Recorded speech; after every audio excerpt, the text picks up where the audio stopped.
Okay, great. So we have Andrew Hurley here, and we're really excited to have him on today. He's got a very interesting pedigree, comes with an immense amount of knowledge around the packaging world. And for those of you that are in this space, we all know how extremely important it is to focus on the packaging of our product, as it in most cases defines the brand and brand identity as a whole. And I'm super excited to kind of have this conversation with Andrew because we're going to talk all things packaging, the effectiveness of packaging, the science behind it, and the importance of where packaging is going moving forward through all facets of environmental, cost effectiveness, materials, etc. But before we do that, I want to introduce Andrew.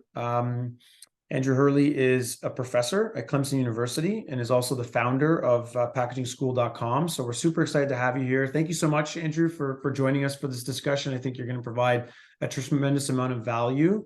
I'd like to open it up by you giving us a bit of an intro about you and what you do, and perhaps your stint as a professor, as well as packagingschool.com for everybody. Appreciate it, Roger. Thank you for inviting me on your podcast here. I think packaging is awesome, and I learned about packaging really when I was a young teenager. I crafted pewter figurines, and I sold these on eBay. Became an eBay power seller, and packaging was a huge pain point for me. I mean, improper packaging led to returns, it led to higher costs. And in some instances, it just was a net negative, right? When packaging wasn't spot on. And I found out that you could formally learn packaging, and that's how I got connected into Clemson. And when I was actually in college, I created a soap company and produced soaps and packaged them up and sold them up. It was an important stepping stone for me in my entrepreneurial journey. And working at Clemson, I noticed that there were gaps in the industry, and there's a lot of professionals out there. I mean, and it doesn't matter what company you're from, every business entity touches packaging in some way, shape, or form. And there is a gap of just information around packaging and being able to optimize it. Not everyone has the luxury of being able to stop what you're doing and go to school for 4 years and get a degree. Sure. And that's why we created packagingschool.com, which was to bridge that gap and allow people access to really thousands of resources to ensure that they have control over their packaging and can be successful in their business. Yeah, no, that's incredible. Thanks so much for that background. And you bring up such a valid point, 2 points actually in that, is that you've discussed the fact that, it will cost you more by using cheap packaging in the long run. And we'll get to that in a little bit. But you also brought up something extremely important right now, which is providing people with almost like a resource base on a pool of knowledge on what to know and what to learn about packaging and the importance around it, and getting access to it. And, I feel like we live in a world where there's, in some cases, too much information, where it could be very overwhelming, and not enough specificity around something that actually requires it. And so I think this is such an important aspect that packagingschool.com offers, because it provides this, this guided approach to the importance of what to learn about packaging and the understanding of how it can play such a major part in your business. And you're absolutely right. I don't think we can name any business that doesn't come across packaging in one way or another, whether it's internal product packaging or external shipping packaging. And, in our business specifically at Village Craft and Candle, we discuss packaging all the time. And, we have a rule where it costs you more to spend less. And we live by that, because quality is so important. And I think at the end of the day, being an entrepreneur and getting into the business of crafting per se, it is so important that your brand maintains that level of quality, not only in the product, but also in the packaging, to continue to be, identified as who you want to be. Question for you. So speaking of kind of setting up packaging for your product, how does the design and aesthetics of the package influence the customer and the customer's buying decision, specifically around small businesses and around the crafting space? How do you find that? We consumers, we all do, right? You go to the store or you order something online, and you have, especially if you order something online, you have expectations. The packaging didn't sell you anything, but when Sure. you get it, that packaging better deliver on your expectations, or you're going to return it or just generally be unsatisfied with it. And that packaging experience is linked to the brand equity. Think about if you buy like a premium electronics, Apple, they engineer that release. Like Right. it is physically building anticipation, but preventing you from getting to the product quickly, and just to feel the engineering that went into just the paper Right. that's that product. So we make decisions in a blink of an eye. And I don't, packaging, really, you have to see it as a series of materials, and they work for you as long as you know how to put them in the right order. But if you are not in control of your packaging, well, it's going to control you, because it's the silent salesperson. If you're selling at retail, it is your silent salesperson right there. It represents your brand, it represents your product, and it's very important that you have an understanding of what it's doing for you and the ROI that packaging is delivering on behalf of your products and your brand. And I think that there's some rules and guidance that you can follow to ensure that you at least meet the table stakes of retail. Yeah. No, it's so fascinating. And again, in our world, in some cases, the packaging can kind of be thrown to the side to some extent because there's so much emphasis on the creativeness of the product, and rightfully so. I mean, in our space, we live around designing the best product that is the most reputable, high quality, and remembered from a consumer standpoint. But to your point, like, what are some of the key elements that someone should consider when designing packaging? Understanding that, Apple kind of perfected the engineering of their packaging to build anticipation, but honing it into like the crafter space, like what are some of the things that we should consider when designing the packaging, or even considering the packaging as part of our brand? You're right. We spend all of our time on our product. We know our product better than anyone else. And so when it comes to our packaging, we tend to just put out all the what this thing is. And we sometimes get into the how it's used and how it could be done. But the why is rarely ever, it's not natural for us to think that way, since we're so intimate with our products. So my rule number one for me in design is a clear difference from your competition.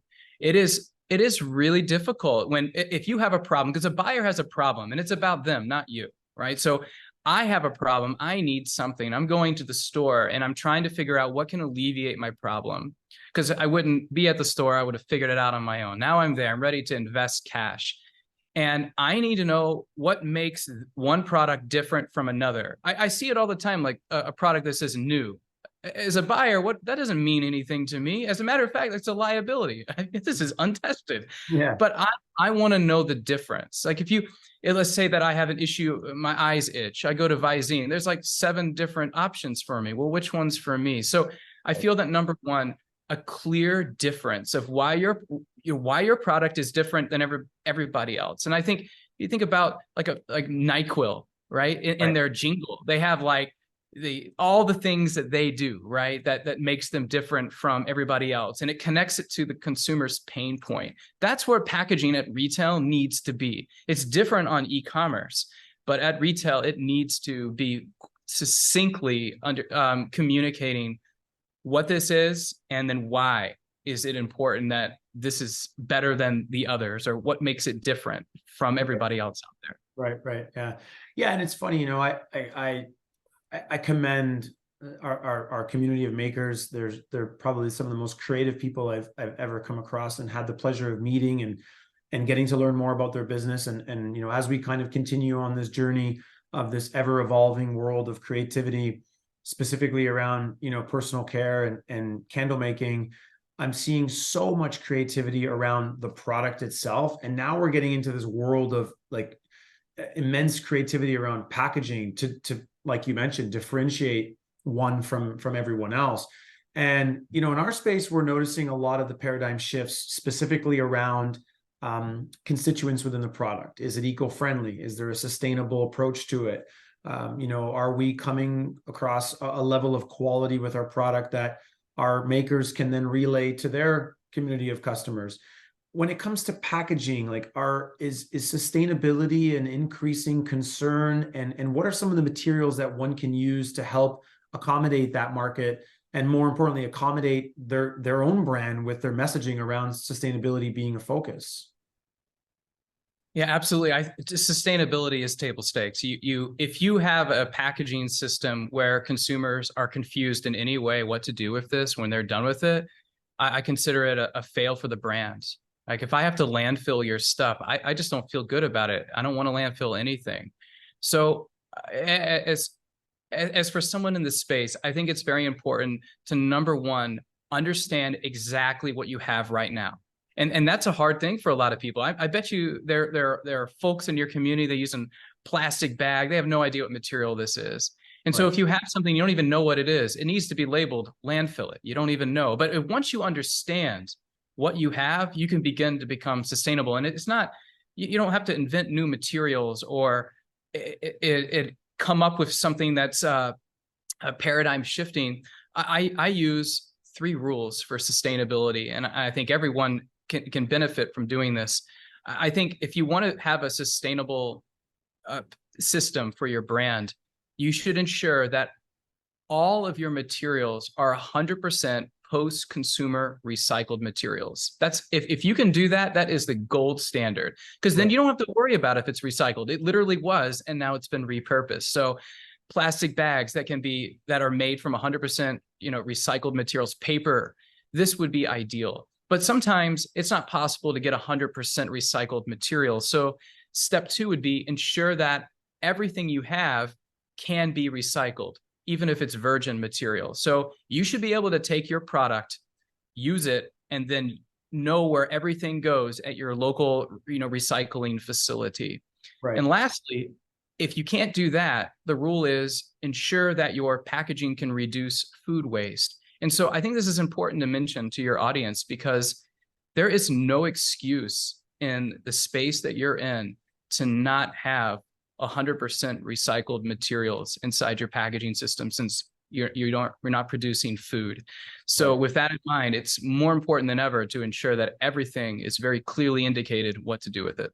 Right. That's extremely helpful. And I think, speaking personally, being exposed to packaging a number of years ago and how it's evolved since then, I think it's tremendous where we've come from.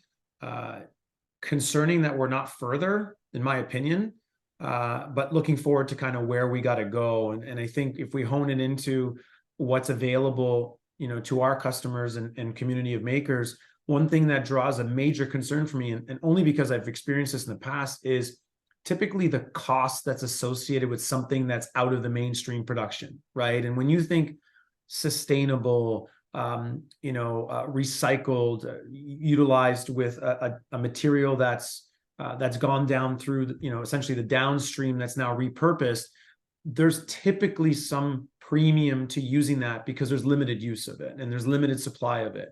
And so how do you feel that, I guess, as a global economy, where are we going in the packaging side to bring forward a much more cost-effective packaging solution that meets the demands of a more sustainable approach?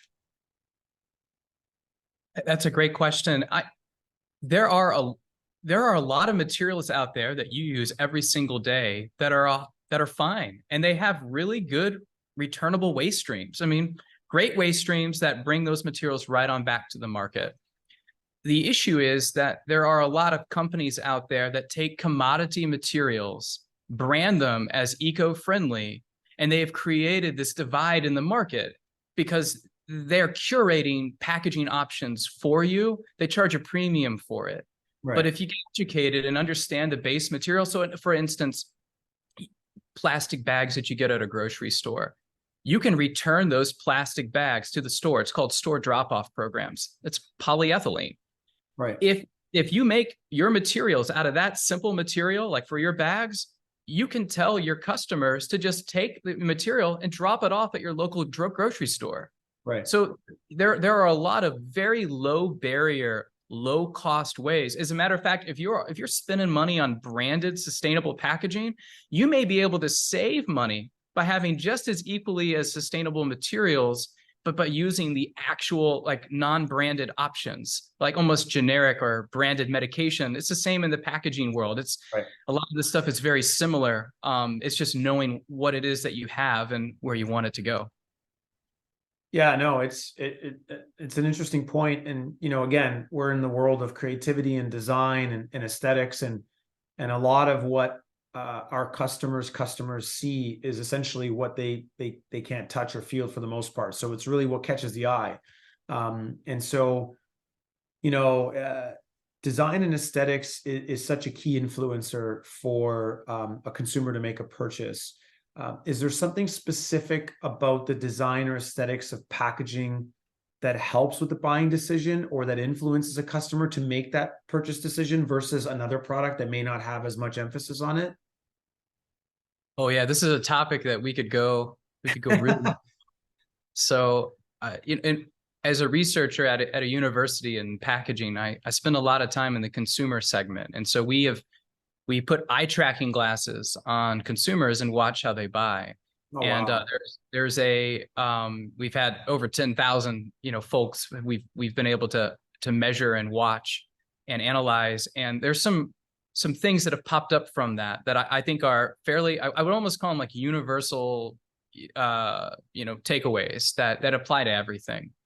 One of the one rule that I always defer to, I think it's one of the most important, it's called the Gutenberg diagram. This is worth its weight in gold, and you can apply it so simple. And a lot of design out there doesn't conform to it, which makes it inherently confusing. But just to break it down, when we're looking at anything like like a package or a sign or point of purchase display, whatever it may be, our eyes start at the upper left-hand corner. They move slowly to the right and then diagonally down to the bottom right-hand corner. That's how we read everything. No one looks at the bottom left-hand corner. It's hard to do it. We move very quickly. So we have this kind of starting up at that left hand and move to the bottom right-hand corner. That's the flow of information. If you've put your brand on the right-hand side or information is not in that order, just think about how do you want your buyer to experience this in a couple seconds. If it doesn't flow there, it's not going to make sense right away. And we're going to be looking at the next thing beside it that's not your product. So that's a Gutenberg diagram that I think is easy to apply. That is super interesting. Didn't even know that. For those of you that didn't know that, quickly move your logos to the left-hand side of the package, and then follow Andrew's concept there, and hopefully it will work, which sounds like it will. Andrew, one of the things that we talk about all the time is, getting repeat orders and working with our customers to achieve that loyalty and that repeat customer. And again, other than the product being extremely built on quality and having a true connection with the consumer, how can the evolution of packaging create that loyalty and that repeat customer? What is it about packaging that draws people back in? I mean, I know with respects to Apple, other than the actual technology, personally, like I love the feeling of when you take, the box from the top to the bottom, there is that built up anticipation. I wouldn't say it draws me back to get another product. I just think that they've done such a great job selling the sleekness of their packaging. They're known for the cleanliness of their packaging, the aesthetics of it. But what is it about packaging that brings people back as a repeat customer, you think? I think it's ecosystems. I think that Apple's it's the goal, right? To be like that. So they have a really well put together ecosystem. Everything works together. And I think that's what gets us to return. If you buy an Apple product, you keep buying them because they all connect together. And I think that mentality is important to associate with your brand. And packaging is a component of your ecosystem. Somebody people listen on here, you might have your own e-commerce store and you're transacting directly with your customer. And so that's the best place to be, to know your customer, be like a bank, right? And you can then, you understand who they are, you have those demographics, you can begin to understand what is converting. But a lot of us just aren't there, right? There is a middle man, right? Either it's a store or an e-commerce thing, and we're not connected to our consumer. And packaging is a medium in which to make that direct connection. For instance, a QR promo could be something very simple. A lot of people don't scan QR codes because they don't know what they do, right? It's not clear. It's like, scan this. Well, why? So you have to go back to that why statement. Sure. But you know your audience. You might know if maybe it's refills or promotions or discounts or something that it affects the bottom line. Connecting that individual with you, and packaging could help embrace that so you can continue marketing to them. Another option would be returns. Look at Nespresso as an example. All those capsules that they make for their coffee machines, you just throw them all in a bag and mail them on back. That allows them to understand who you are, your address, and they can pull demographic and have a relationship with you. So if you have an opportunity, actually receiving your packaging back allows you to have 100% post-consumer recycled content, but getting that product back and then recycling it for your consumers feels really good. And then it allows you to take that extra step to connect with them for whatever makes the most sense. But I think packaging does provide a canvas to making that direct connection. And again, at the end of the day, it does represent your brand. It is the physical equity that someone's already made an investment in you. So you can make a startup company can look like a fantastic mature company through its engineered packaging. A mature established company the packaging that does not equate with that can lead to mistrust. And so it's table stakes. Yeah. No, interesting points. And again, you used a really awesome term. I actually wrote it down because I love it. And it's ecosystem.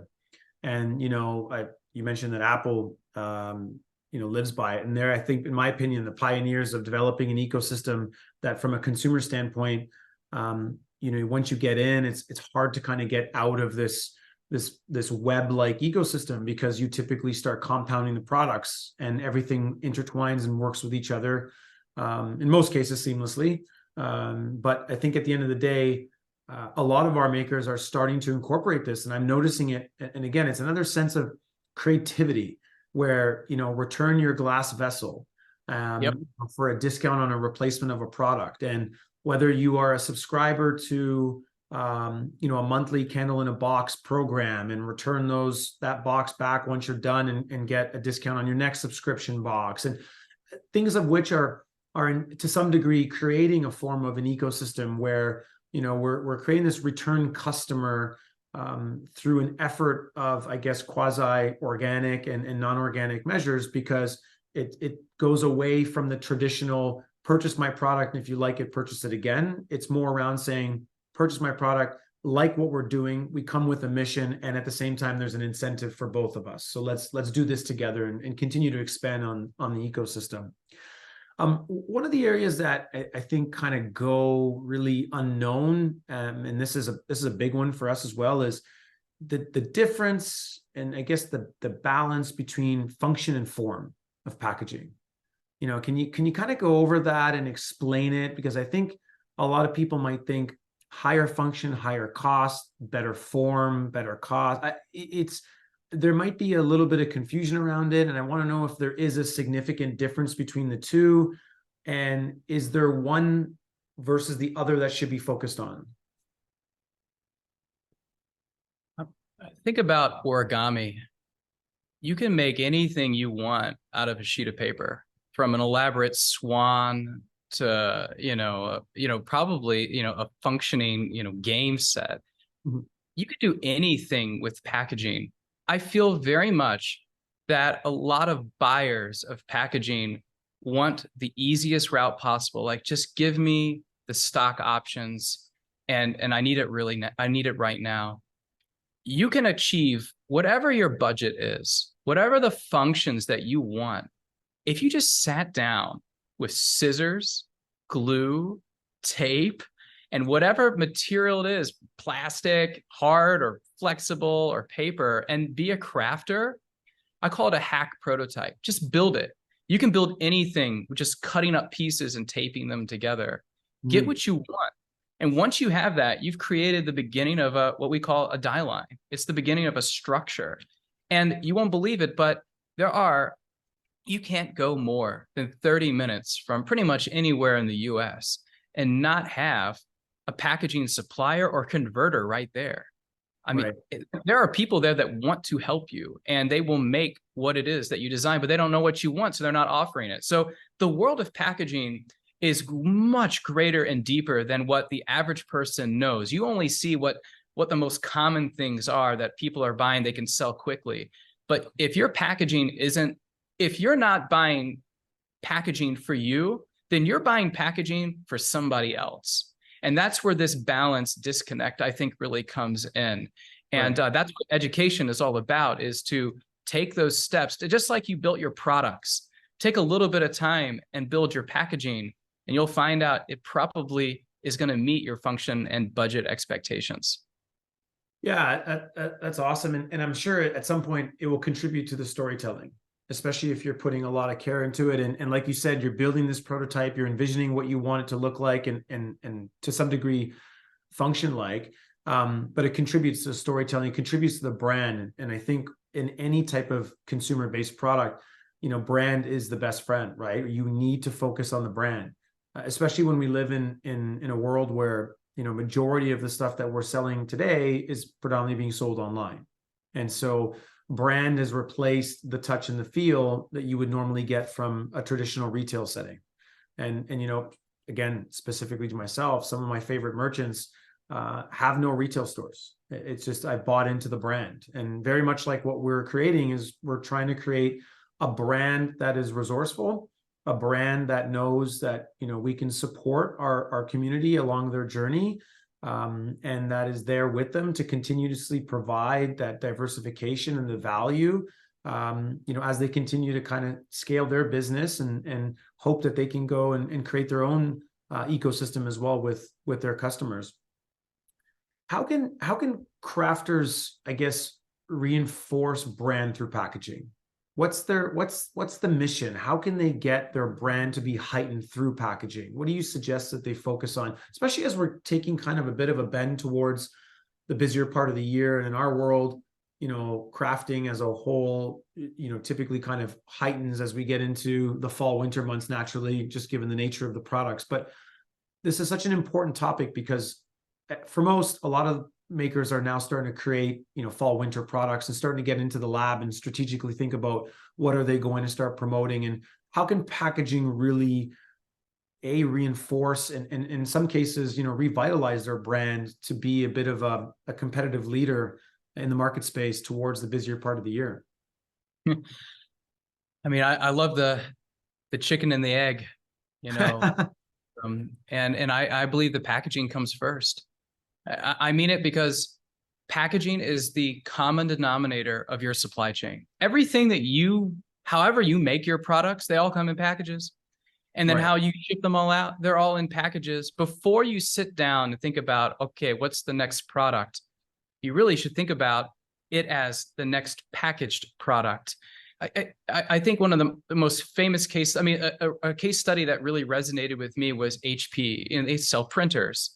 And what they found out was that their shipping costs were really high and they had to mark up the product and, just because of just transporting it. But what they found out was, there are these printers are on pallets and they put them on a truck, and they found out that they couldn't double stack the pallets because the printers were just a few millimeters too high in order to do it. So they're just shipping out these printers on half a truckload. And so what they ended up doing was going back and re-engineering the product so it actually fit better as a package on these trucks, and they were able to send out double the amount of products. And that story has I'm always reminded of that when I'm thinking about new product development, and that where is it going to go? How are people going to receive it? And what medium is all of this experience going to unfold? And at the end of the day, it all comes down to being packaging materials, right? That's how people are interacting with it across the supply chain. So I guess my answer to your question, how do you prepare and plan for the future is really take it backwards from the consumer. How are they going to get it? And then how did they get it? And how did it get to them? And how did it get to that distribution center? And then ultimately back to your manufacturer or yourself, and find ways to leverage packaging in order to communicate a clear difference, a clear solution. I think just taking some of the things we've talked about today in terms of making sure that I, the end consumer, know exactly what to do. If when I'm done with the product, I know I can mail it back and I could get a refill or a discount. I know all of the materials are going to go back into a home and it's not my trash can. I think that making that clear makes a lot of sense. And I think, and one thing we didn't talk about in terms of design, and just to think about that brand equity is the idea of memory chunking. Whenever we're looking at something, we're communicating with it. And the human mind only has the capacity to instantaneously understand 5 to 9 chunks of information. So the magic number is 7. So when you're thinking about things to put on your package and information to communicate, you should never go over 7 things. And it's amazing how much more is on a package that communicates confusion. So I think applying some of these things and will help to simplify. And I think there's beauty in that clear instruction of value. And I think that's what consumers want. Tell me what to do. Yeah. And that makes a better experience. Yeah. Another interesting point that I wasn't aware of, and you know, in some cases, less is more, right? Is what you're kind of referring to. You brought up an interesting concept with the HP story, and that they kind of had to go back to the drawing board and figure out the best way to ship the product. In most cases, to maximize the cost of shipping. So there was you know, the economic side of it rather than more focus on the brand side of it. And to some degree, I imagine that's also equally as important too. So when designing your packaging, obviously you're going to have to come in and look into the economics of it as well, right? Whereas, you know, we visualize something that we don't necessarily, you know, quantify as a cost yet until we pass that stage of creativity and we start putting numbers towards it. But how important is it to associate cost at the same time when designing and bringing vision to life? To normalize this approach and to bring reality to it, especially when you're not planning on delivering a product to a consumer that is as high as you may be, you know, surprised to see when packaging gets involved. Packaging should be treated like a component of your product. I mean, I bet people listening to this in the crafter space, they know the cost of the pigment, right? They've got it all broken down in a spreadsheet. Right. I bet all of your individual packaging components are not in there. And that's a big problem because it's the ecosystem, right? It is your product. The package is it, right? If it doesn't meet those expectations, the product's no good, right? I don't think I'd order that again. So I think that it is very important that when you start building out your budget and, you know, where you can play, packaging absolutely has to be considered upfront. And I think when you lay out those base components of what you want to put together for your product, right beside it needs to be all the packaging materials that you're considering as well. And there's grades, right? There's good, better, best for everything. And I think putting all those on the table, just as you would a premium materials that you're considering in your product, same goes for your packaging. Yeah.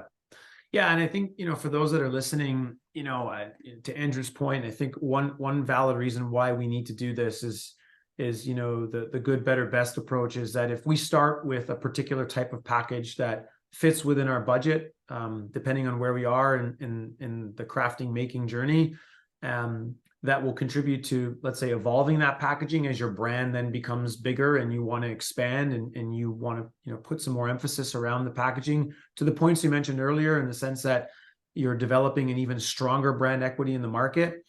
Understanding the true cost of your packaging plays a huge part in what that overall cost of the product will be when trying to determine what you need to sell that for. So, I obviously agree with Andrew in the sense that packaging is definitely, you know, if not the most important, one of the more important components of pricing out your product, you know, for 2 major reasons. One, it becomes the brand that people are aware of before they even get to your product. It's the first thing they see.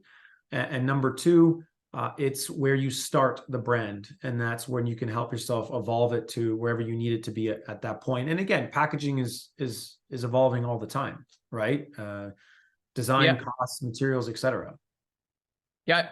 Another point on budgeting, I think there's manufacturers and distributors, and probably if you're not if those terms are not familiar to you, you're probably paying too much. It means you're going into like Right. a an actual store that's selling packaging. But as a brand, you need to really weigh the pros and cons of, you could go straight to the manufacturer and get a great deal, but your minimum quantity orders are going to be much higher, and they're not going to be super flexible to break down your order into maybe smaller piece price and components.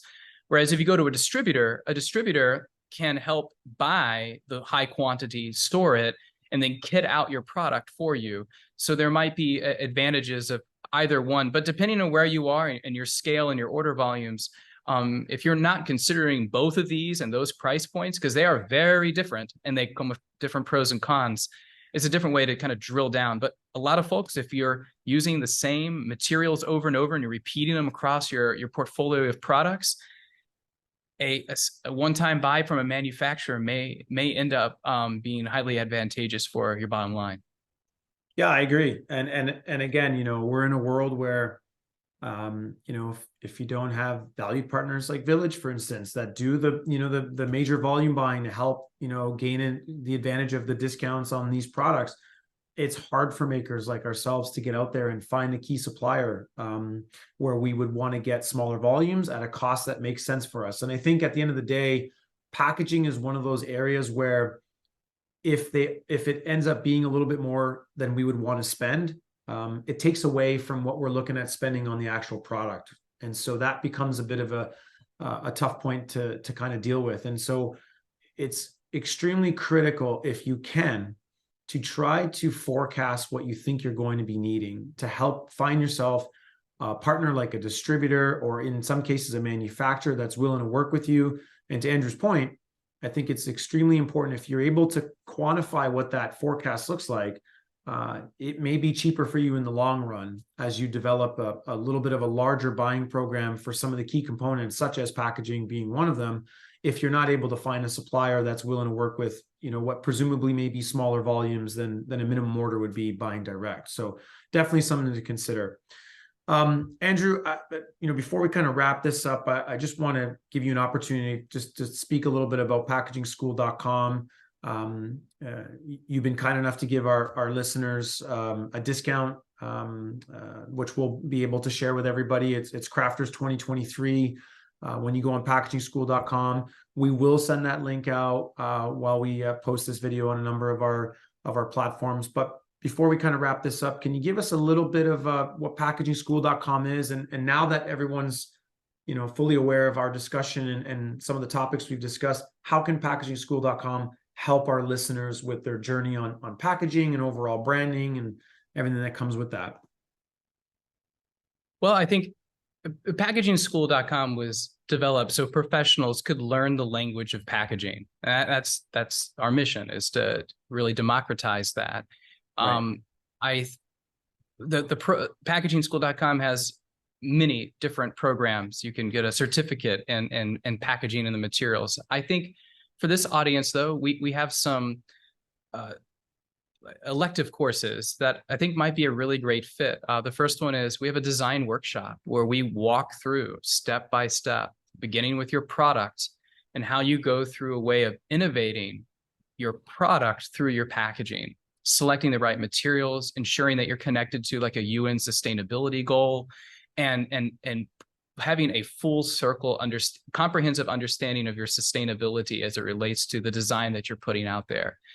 We also have a design factors course where, if you like the Gutenberg diagram, we have 71 more things that you can learn. It doesn't matter. You don't have to have any design background, but just being able to look at your design and critically assess it and improve it through these time-tested tactics in order to have a more successful system. Doesn't matter if you're retail or e-commerce. So those are two things that are out there, but there's a whole world to explore. Our goal is really just to ensure that everyone has a space in order to it's a foreign language, and learning all of these different materials and then how to control them. I think if you're a solo entrepreneur, one of the workshop courses might be a really great fit. If you're an established company with employees, someone on your team needs to be your packaging and sustainability champion. And we provide a lot of resources to enable someone on your team to be your packaging expert and your go-to resource for when you have questions of materials and cost and suppliers. We provide a certificate program that takes 60 or 80 hours to complete, and you'll have that base information. Yeah, no, that's incredible. Thank you so much for that. And again, as a reminder, Andrew's kind enough to provide our listeners with a discount code, Crafters 2023. We will share with everyone. I highly recommend everybody takes advantage of it, just because the fact that it is such an important part of running our business and understanding how packaging impacts not only our cost, but shapes our brand and who we are, and continues to help us evolve as a company, and taking it from what could be just a simple hobby to evolving it into a massive organization, and getting your brand across as many places as you can. So want to thank you again, Andrew. This was amazing. For those of you that have not registered to our candle making summit that's happening in October, we will be sharing a link with everyone as well, so you can register. You'll hear amazing speakers like Andrew and others kind of share their insights and expertise around all things making. But want to thank you again for being on here and sharing all this information, and providing our listeners with a wealth of knowledge around such an important topic. Is there anything else that we missed before we kind of go? I mean, I don't want to miss anything here, because I think this is super important, but if we've covered it, then I'm happy if you're happy. Yeah, I mean, maybe just to repeat, if you're not buying packaging that was designed for you, you're buying packaging that was designed for someone else. And I think if everyone left thinking about that, it may take a little, it incentivizes you to take a little bit more effort in thinking about your next packaging rollout or strategy. Yeah, great point. If you're not buying it for you, you're buying it from someone else, or for someone else, excuse me. So that's a great point. And I think everybody will take that seriously, considering, we're working with a community of very creative people, and people that, hold their designs and their ideas close to their heart, and as they should, because it's an important part, and it's their genius that's coming out. So I think they'll appreciate every aspect of design, regardless of what it is. So that's incredible. Thank you so much. I really appreciate it. Again, packagingschool.com. We will send the link. We will send the discount code. And we want to thank you again so much for being on here, and look forward to chatting again. It was a pleasure. Thank you so much.